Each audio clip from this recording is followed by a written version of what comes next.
আসসালামু আলাইকুম রহমতুল্লাহি ওবারাকাতুহু। ডক্টর ইউনূস ও ভারত আওয়ামী লীগকে নির্বাচন করার সুযোগ করে দিবে। দেখুন, বড় লোকের টাকা, মধ্যবিত্তের সম্মান এবং দরিদ্র মানুষের কর্ম, এই তিনটা জিনিসকে তারা শক্তভাবে আঁকড়ে ধরে। আর ব্যবসায়ীদের কথা যদি বলেন, তারা সবসময় সব কিছুতে তাদের চিন্তাধারা থাকবে ব্যবসা এবং তার লাভটা কী, এই জিনিসটা সবসময় তারা চিন্তা করে। এখন ডক্টর ইউনূসকে আপনারা অনেকে অনেকভাবে মূল্যায়ন করতে পারেন, বা অনেকে অনেক সম্মানিত লোকও মনে করতে পারেন। আমিও মনে করি ডক্টর ইউনূস অত্যন্ত সম্মানিত লোক।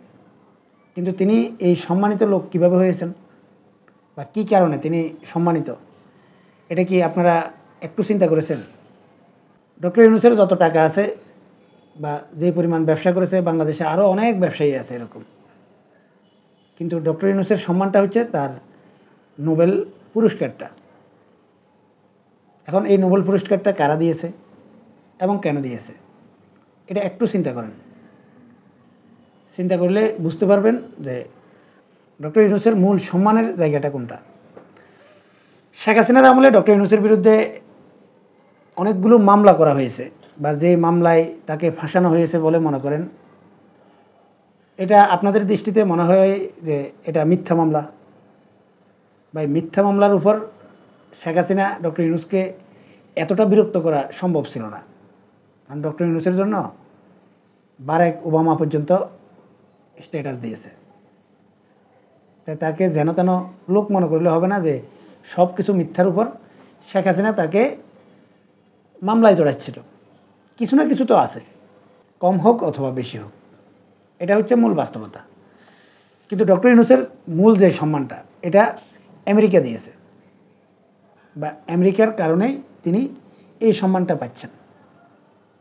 এবং নির্দ্বিধায় আপনারা এটা মানবেন যে ডক্টর ইউনূস আমেরিকার খাস লোক, দালাল বললাম না, একেবারে খাস লোক। এবার আসি ভারত এবং আমেরিকার যে সম্পর্ক। বিগত আওয়ামী লীগ সরকার যে অবস্থায় ছিল, আপনারা দেখেছেন যে প্রত্যেকটা নির্বাচনের আগে আমেরিকা বাংলাদেশের নির্বাচন নিয়ে মাথা ঘামিয়েছে এবং অনেক নাটক করেছে। নির্বাচনের আগ মুহূর্তে আমেরিকার দৌড়ঝাঁপ, তিনটা নির্বাচনে 14 সালের আগে, 18 সালের আগে, 24 সালের আগেও নানা রকম আমেরিকার কর্মকাণ্ড আমাদের চোখে পড়েছে। কিন্তু হঠাৎ করে আপনারা দেখেছেন যে মার্কিন রাষ্ট্রদূত চীন চলে গেল, এই 24 সালের নির্বাচনের আগের ঘটনা। মানে সব কিছু ছেড়ে। এগুলোর মূল কারণটা কি? এগুলোর মূল কারণটা হচ্ছে ভারত। কারণ আমেরিকার সবচাইতে বড় প্রতিদ্বন্দ্বী চীন। বলতে পারেন কিসের প্রতিদ্বন্দ্বী? চীন কি আমেরিকা দখল করবে? চীন আমেরিকা দখল করবে না। আমেরিকার এই যে বিশ্ব শাসন করার অনেকগুলো মাধ্যম, অনেকগুলো সিস্টেম আছে, এবং এই যে আপনারা দেখতেছেন যে মধ্যপ্রাচ্যে যে অশান্তিগুলো আমেরিকা লাগিয়ে রাখছে, এগুলো সব কিছু আমেরিকার ব্যবসায়িক চিন্তা, মানে আমেরিকার স্বার্থ। তাদের স্বার্থের জন্য কত মানুষ মারা গেল, কি হলো না হলো, এটা তাদের দেখার বিষয় না। তাদের মূল দেখার বিষয়টা হচ্ছে তাদের স্বার্থ। এখন এই এশিয়াতে যদি আমেরিকার নিয়ন্ত্রণ রক্ষা করতে হয়, তাহলে আমেরিকার বিশ্বস্ত একজন তাবেদার দরকার, যেটা আমেরিকার খুব প্রয়োজনীয়। আর সেটা অবশ্যই ভারত। এবং আপনারা জানেন যে এশিয়ার সব কিছু ভারতের চোখেই দেখছে আমেরিকা। আর এই কারণে বিগত আওয়ামী লীগ সরকারের সময় নির্বাচনের আগে যত দৌড়ঝাঁপ দেখেছেন, মানে আমেরিকা অনেক কিছু চেয়েছে, কিন্তু শেষ পর্যন্ত তারা পিছু হটতে বাধ্য হয়েছিল শুধুমাত্র ভারতের কারণে। কিন্তু 5 আগস্টের পর এই যে বর্তমান যে প্রেক্ষাপট, এই প্রেক্ষাপট অবস্থায় আপনারা মানেন অথবা না মানেন, ভারত আওয়ামী লীগের চাইতে বেশি বিশ্বাস কাউকে করবে না।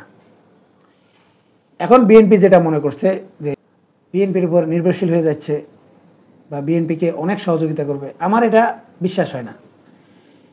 এই বিষয় নিয়ে আমি অন্য ভিডিওতে আলোচনা করব, কিন্তু মূল বিষয় যেটা, যে ভারত এবং ডক্টর ইউনূস কেন আওয়ামী লীগকে আগামী নির্বাচন করতে সহযোগিতা করবে সেটা ব্যাখ্যা করব।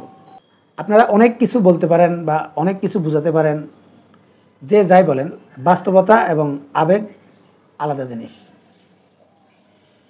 যেমন আপনাদেরকে আরও কিছু উদাহরণ দিই। 5 আগস্টের পরপর ভারত এবং বাংলাদেশের সম্পর্কটা যতটা খারাপ দেখেছিলেন, মানে মনে হচ্ছিল যে বাংলাদেশ আর ভারত মনে হয় মুখোমুখি যুদ্ধ লেগে যাবে, এমন অনেক পরিস্থিতি আপনারা দেখেছেন। কিন্তু বাস্তবে কি আসলেই সেটা হয়েছিল?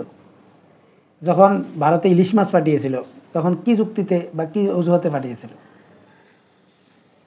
এমনকি ভারত আমাদেরকে টুকটাক যে নিষেধাজ্ঞাটা দিয়েছে, কিন্তু বাংলাদেশ কি আসলেই ভারতকে কোনো নিষেধাজ্ঞা দিতে পেরেছে?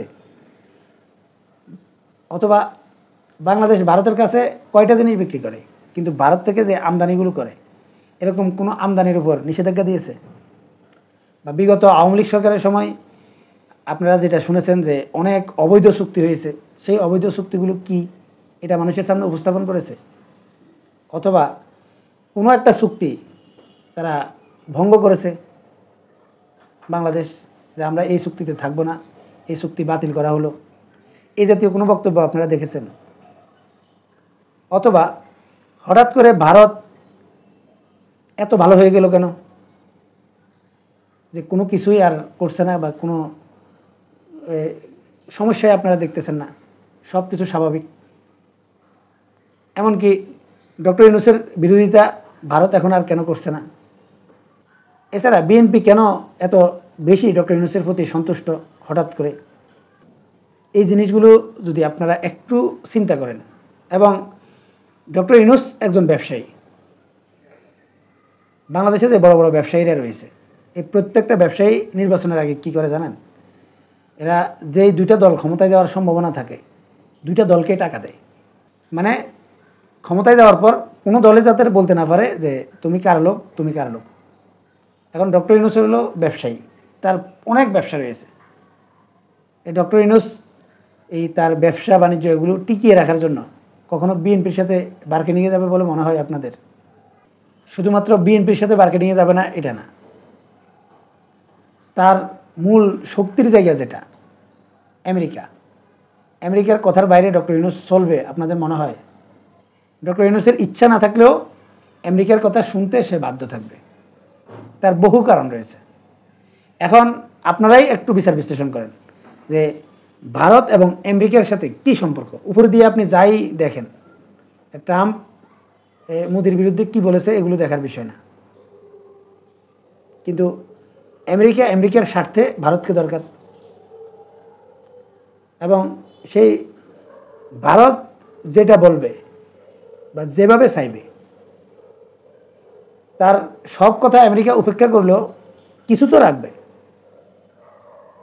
এখন যারা মনে করছেন যে আগামী নির্বাচনে আওয়ামী লীগ অংশগ্রহণ করবে না বা করতে পারবে না, এটা আমি মনে করি সম্পূর্ণরূপে হাস্যকর এবং ভুল ধারণা। এমনকি আওয়ামী লীগকে নিষিদ্ধ করেও রাখা যাবে না, কিন্তু এটা নিশ্চিত যে শেখ হাসিনা এবং এই আওয়ামী লীগের যে হেভিওয়েট নেতারা আছে, এদেরকে ডক্টর ইউনূস ছাড়বে না।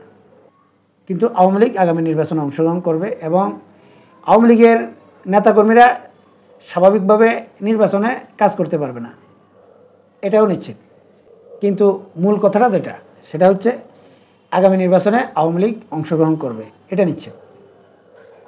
এবং হয়তো যারা এখন মনে করছেন যে আওয়ামী লীগ আগামী নির্বাচনে অংশগ্রহণ করতে পারবে না, আপনারা লিখে রাখতে পারেন, নির্বাচনের পর আমাকে জানাতে পারবেন।